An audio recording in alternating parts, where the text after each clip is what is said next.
I believe that there's nobody that trains as hard as MMA fighters just because they have to do so. Okay. Is there a best peptide for strength? What is going to be? I want to have a stronger body. Much training. All sports can keep you extremely healthy and moving great, and they could also do the other side if there's done and they're doing incorrectly.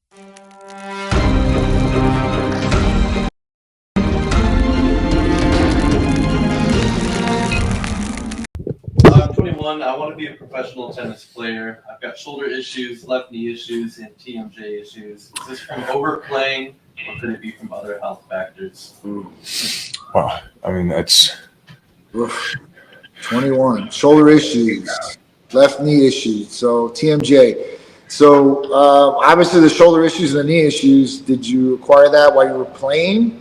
And that's where you got these injuries from. And then, I know overhand serves with the shoulder. Are you using that arm to use the overhand serve? Is that your power hand? Is your right hand, left hand?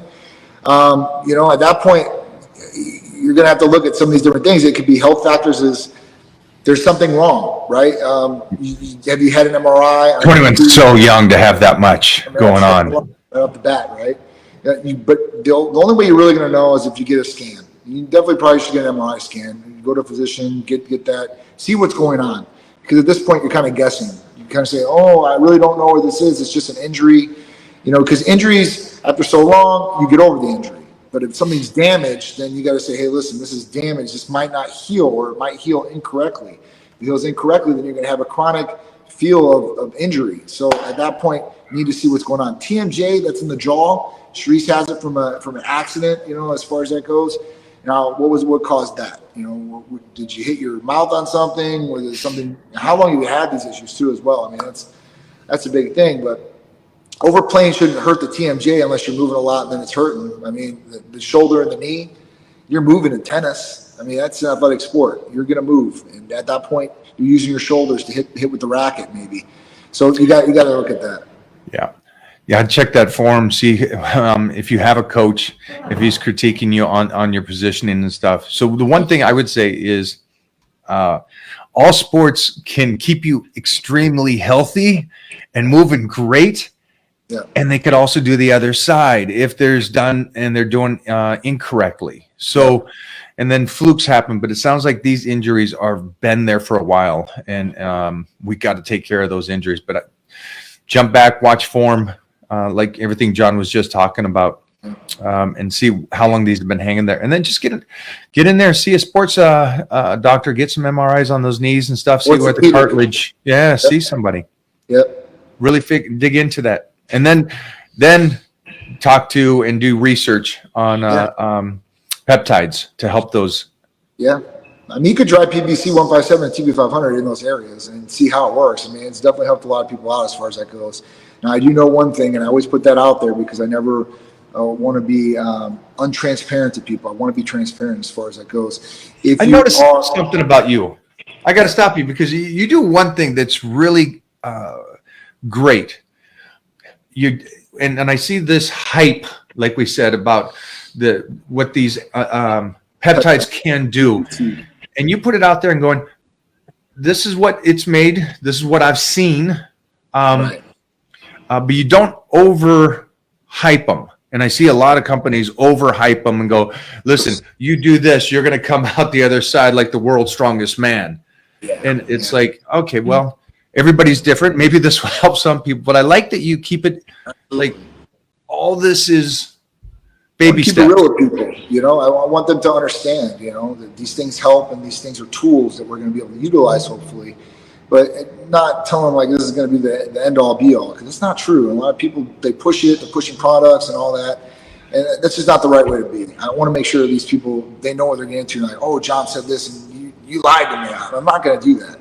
So with that being said, and we do professional athletes, baseball, basketball, football, all these different things. But what I tell the professional athletes and anybody else is that you're under strict guidelines with whatever federation you're with. And at that point, they have some banned substance list, and you need to know what that banned substance list is. Now, I know what it is for pretty much every sport out there because I don't want any athlete getting in trouble.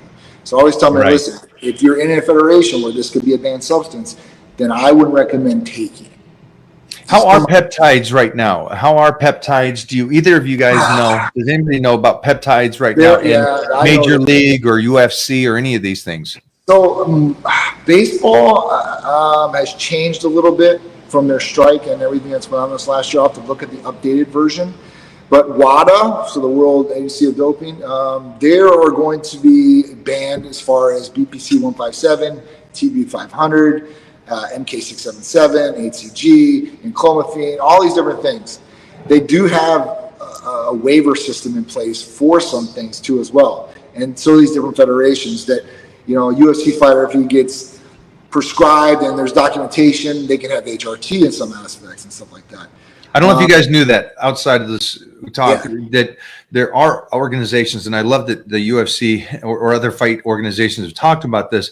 They at least allow the fighter to get back to an average blood marker account, which I think is great. Yeah. Especially for those guys that I believe that there's nobody that trains as hard as MMA fighters just because they have to do so much training. Right. And to be beat down like that, Yep. because you're beating your body. You don't train 8 hours a day and walk home and go, great, I'm ready to go for you're getting beat down. Absolutely. So I think that's great that they're allowed to at least protect themselves, mostly because these guys, just like this 21-year-old, he's already got knee and shoulder problems at 21. And I'm like, oh, that hurts my heart because you got so much life to live and you're already walking around in pain. I know. Yeah, luckily, you know, at 21, man, you should be feeling your best. You should be optimal. I mean, every way aspect. You know, at 50. At 50 now. Now we're going to go with 50. I want you walking around. yeah, that's the goal for me for sure, 100%. I mean, geez. But, you know, that aspect, you know, peptides are great. People can utilize them in all different ways, shapes, and forms, especially for connective tissue and skin. And like I said, you know, you want to be better, you want to look better, you're going to have to put the effort in, the work in, and utilize what you can tool-wise. So will you correct me on this then? I know that we spoke about the lotions and you even have extra creams and so on. Yeah. And then the individual is going to be obviously training. They're going to be eating right. Maybe they've taken some extra collagen and start doing lotion. My question, though, is if I'm correct, MK or other ipamorelin, those kind of things also help a collagen production, which will help with skin as well. Is that correct? That's correct. That is correct. Like I said, when the growth hormone is there and stabilizing and going up, if it's deficient, it's definitely going to help produce more collagen inside the body. And that's one of the aspects where people want growth hormone originally. They want better hair, skin, and nails right off the bat. And that's something that reflects. And that's an anti-aging type thing. Like I said, usually when you're age, or if you're damaging your skin, you're going out in the sun or going to the sun tanning beds every single day, you're going to damage your skin. I think that's great, though, because we're talking about you're taking the connective tissues getting better, then you're taking care of your skin, and then you're taking something else to focus on something completely different. Right. But one of the effects from it also helps the skin. Exactly. And then better collagen is going to be also obviously also as well as collagen helps connective tissue. So it's like it's feeding all the way over to your entire body just by taking care of this one aspect. Mm-hmm. It definitely works as far as that goes. And like I said, anti-aging is a ticket. And that's everything within the body. That's not just the skin. That's not just the hair. That's you inside too. Pituitary producing as much growth hormone as you possibly can naturally. And, you know, strength, lean body mass, metabolism.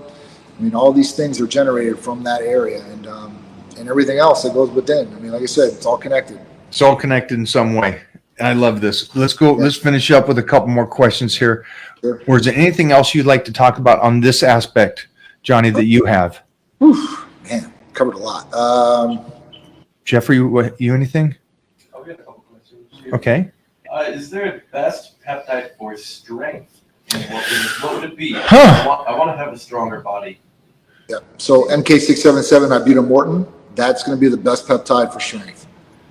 For sure, 100%. I don't know any other peptide out there that's going to make you eat more, right? And you're going to get more strength, and IGF-1 levels are going to go up, so recovery is going to be there. Plus the hair, skin, and nail aspect we just talked about, and all these different anti-aging positives that are going to go along with it, excuse me. But at that point, that would be the one. If somebody calls up here and they say, hey, listen, I want to gain mass or I want to get stronger, that's the one that usually the providers recommend right off the bat. And it's better than CJC 1295 and ipamorelin as far as strength gains and IGF-1 level increase. Wow. And so there you go, Scotty. I hope that helps you, buddy. And again, that's great information. How, and on the MK, now, if I remember correctly, this is something that you would recommend to do for 4 to 12 weeks and then move to something else? Yep. I would do MK677 for maybe 2-3 months tops. And at that point, switch over to CJC 1295 and ipamorelin, maybe a month, maybe 2 tops. And then you can switch back and keep going back and forth. Why the switches? Why can't you do MK? Because I don't know if people know this. There's some things that you don't want to do for a long period of time. Why would the MK be an issue for a long period of time? Because you usually build up a tolerance to MK. There we go. That's the main reason, because you'll build up a tolerance and it doesn't work as effectively as when you took it for those first 2 to 3 months. With CJC 1295 and ipamorelin, you're not going to have that effect. It will work continuously all the way through every day of your life if you want it to work like that. And that's where I see the difference. With MK, it really spouts up IGF-1 levels and really increases G-relin in the body, which is the hunger hormone. With CJC 1295 and ipamorelin, I know ipamorelin is a G-relin increase too, but an antagonist, but it does not increase hunger as much as MK677. If you take it, you take them both, you'll notice the biggest differences between those two. And that's one of the biggest differences. I think the MK677 works a little bit more better as far as, like I said, I see it on blood tests with IGF-1 levels and with people getting stronger. With CJC 1295 and ipamorelin, I've seen the increase in IGF-1 levels, but not nearly as much as MK677. So it's a great option. One's definitely the one you could do for a year or for as long as you want to do. Then you can always implement in the other one for a couple months and see how you do. Yeah, I think that's great. Yeah, I think the importance is check your blood markers, see what's going on, make sure that it's going. And then again, I hear you're saying that you'd get hungrier off the one. So it's your body's working better, you're eating more, which is going to help you utilize more calories, and they're going to get stronger and build more muscle. And recovery is going to be better. And better. But be smart, because if you're going to add this extra strength on, move up slowly and be smart about it. But at the same time, I wouldn't change your diet too much. No. So that's a disciplined person, I think. Yeah. Be a smart market. If they want to skip the hunger portion of it, and I was telling you before, take it at night right before you go to bed. You'll skip over that hunger portion. Because it's like maybe after it hits, maybe like 15, 20 minutes, and you're just like, I want to eat anything I can get my hands on. No matter what I ate 20 or 30 minutes ago, I'm ready for the buffet. And I don't care if it's sure. I'm just craving at this point. Okay, then perfect. I got a Titan Challenge 25,000 calories coming up. So now I understand. I'm going to dust these guys. I got the secret weapon. I know what to do. I'm going to waste them. You'll kill it. You'll kill it with this one for sure. 100%. 100%. I love this. It's good. I love this, man. Okay, so you guys out there, again, injuries, you can come back from it and just stay healthy again. And again, I can't address this enough, but it's the injuries you want to stay away from, or if you do get an injury, to come back from, because I know firsthand how mentally it triggers you. And I think, is it correct, and Jeffrey, correct me if I'm wrong, doesn't the MK also stimulate mind? Wasn't there an effect? Yeah, because of the sleeping process. Because of the sleeping process. In turn, could make you have more cognitive benefits. Well, okay, so there is a trigger to the mind. And the reason why I say that is because I know that when you're injured, it feels like things are over.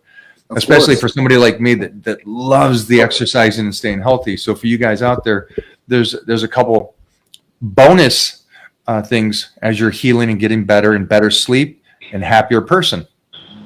Absolutely. If you get good sleep, that good REM sleep that we always talk about, you're going to feel refreshed when you wake up and ready to go, and you're going to be on point all the way through and through. It's people that don't get good sleep and they wake up the next day and they feel a little out of it sometimes, or a little foggy per se, and it's at that point where they have to get better sleep. I mean, these are different things. And then there's receptors in the brain from hormones too as well. So we have to look at all these different aspects and see what's really going on and get to the point where everything's working properly and optimally.